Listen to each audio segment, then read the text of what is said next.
Salut! Alors maintenant que je t'ai parlé des égrégores et de l'algorithme de notre cabeza, je vais te parler un petit peu de finalement comment on nourrit les égrégores de façon un peu plus concrète et de manière surtout à pouvoir nous permettre d'aller sélectionner de façon plus fine et plus subtile les égrégores que nous choisissons de nourrir ou pas. Ce qu'on va aller mettre en place derrière dans notre quotidien à titre individuel en première intention et à titre collectif en seconde intention. Alors,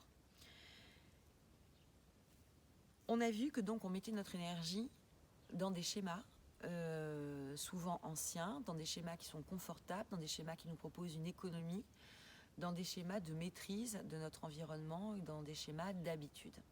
Bon ben là aujourd'hui, autant te le dire que des habitudes, il n'y en a quand même plus grand-chose, ni les habitudes de rythme de travail, ni les habitudes de travail en elles-mêmes, ni les habitudes de consommation, ni les habitudes d'interrelation les uns avec les autres. Donc on part tous sur un plan neutre. Dans tout ce champ-là, il y a un certain nombre d'égrégores qui sont d'habitude extrêmement nourris, qui se retrouvent beaucoup moins nourris, et cela, tu vas voir, ça nous arrange plutôt quand même. Quand tu reprends, il y a à peu près 3 semaines, ça doit être ça, l'affaire Benjamin Griveaux. C'est 3 semaines ? Quand on reprend, il y a 3 semaines, on avait l'affaire Benjamin Griveaux et ses vidéos qui allaient prendre tout le plan de l'espace médiatique. On se demande pourquoi d'ailleurs, parce que est-ce que ça valait autant d'énergie que ça ? Je ne sais pas.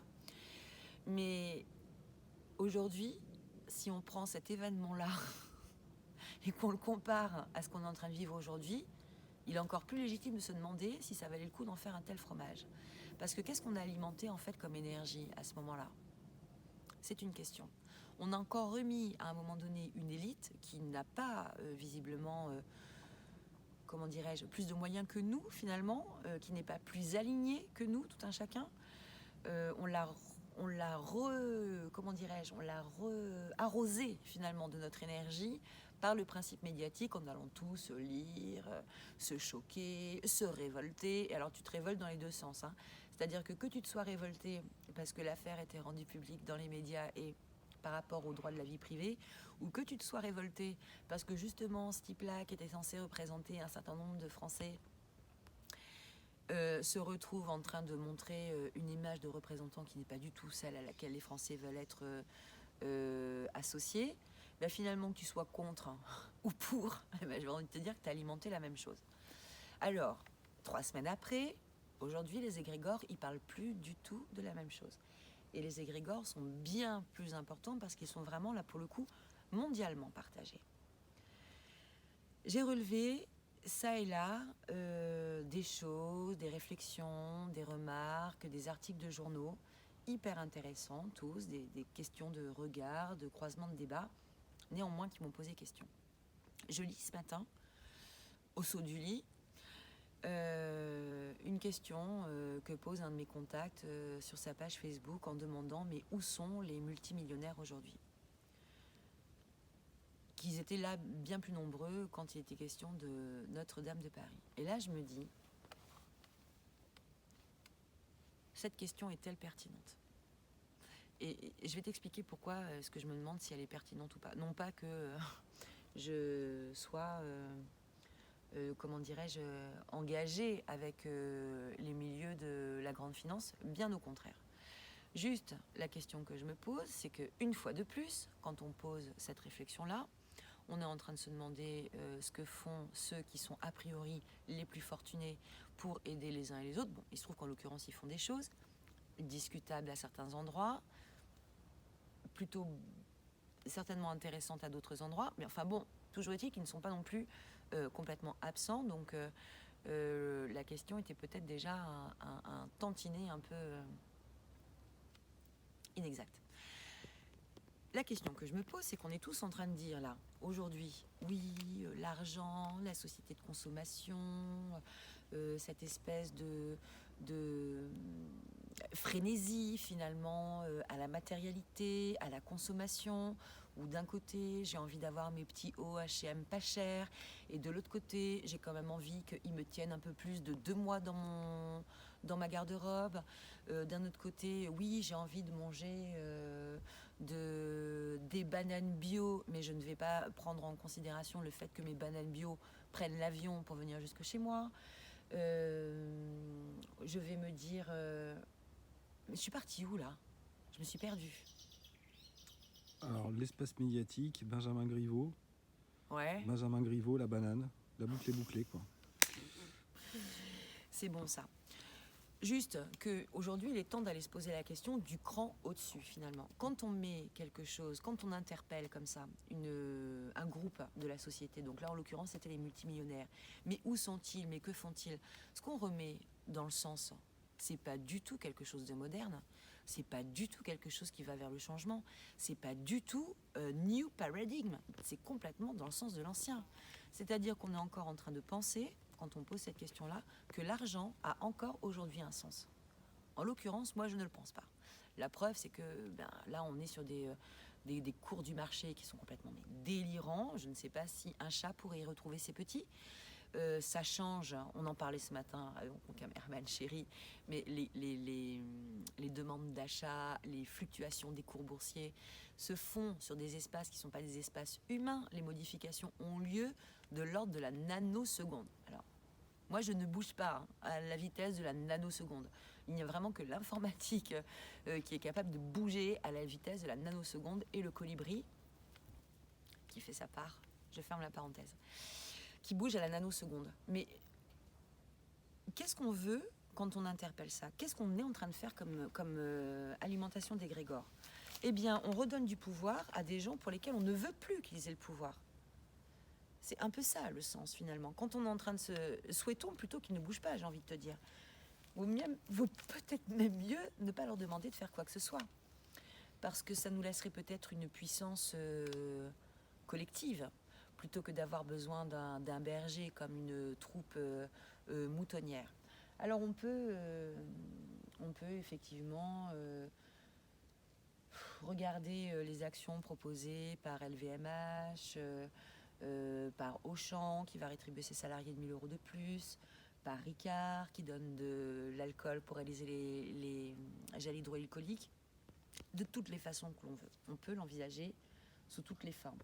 Oui, nous ne sommes pas dans un monde de bisounours. Nous le savons aussi que ces espaces de crise sont des espaces rêvés pour la communication publicitaire. Donc ça, on le sait. Ça, c'est pas la peine de nous prendre pour des terrines non plus. D'accord? Le point d'après, c'est qu'est-ce qu'on en fait? C'est-à-dire que si on sait que certains vont essayer de tirer leur chou gras, est-ce que concrètement, parce qu'il y a peu de chances qu'ils s'en tirent en fait, faut quand même le voir. Ça va être très compliqué pour les grosses structures.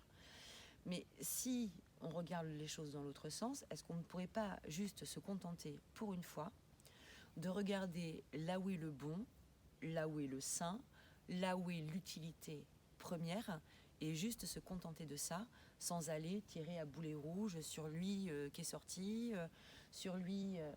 Chacun est responsable. C'est-à-dire que c'est à chacun d'être dans son alignement à soi. Celui qui n'est pas dans l'alignement aujourd'hui, écoute, de toute façon, il se fait verbaliser quand il sort et qu'il n'a pas le droit de sortir. Potentiellement, il prend plus de risques pour sa santé et pour la santé de ses proches. Donc, s'il a finalement, par ses égarements, par son non-alignement, générer des transmissions de coronavirus, il devra négocier lui-même avec sa culpabilité, peut-être. S'il y est sensible, sinon non, mais ce seront les autres qui négocieront avec leur santé. Mais en tout cas, à un moment donné, ceux qui ne sont pas dans le cheminement du collectif, ceux qui ne regardent pas les choses dans le sens de les bases changent, les bases se modifient, et essayons de faire en sorte que nous soyons grandis de tout cela, celui qui fait le chemin arrière, il va rester en arrière. Le monde avance vite, avance aussi vite que ce virus se répand. Nos valeurs changent de manière aussi rapide que le virus se répand. Et il faut suivre le changement. C'est-à-dire que ça fait longtemps que j'ai dans la tête une espèce de phrase comme ça qui me répète toujours flex, sois flex, souple, souple, souple. Et là, oui, je crois qu'il faut être souple, souple, souple. Alors, le monde d'hier, bon, nous verrons à l'issue de cette crise ce qu'il en reste. Le monde de demain, c'est aujourd'hui de le bâtir.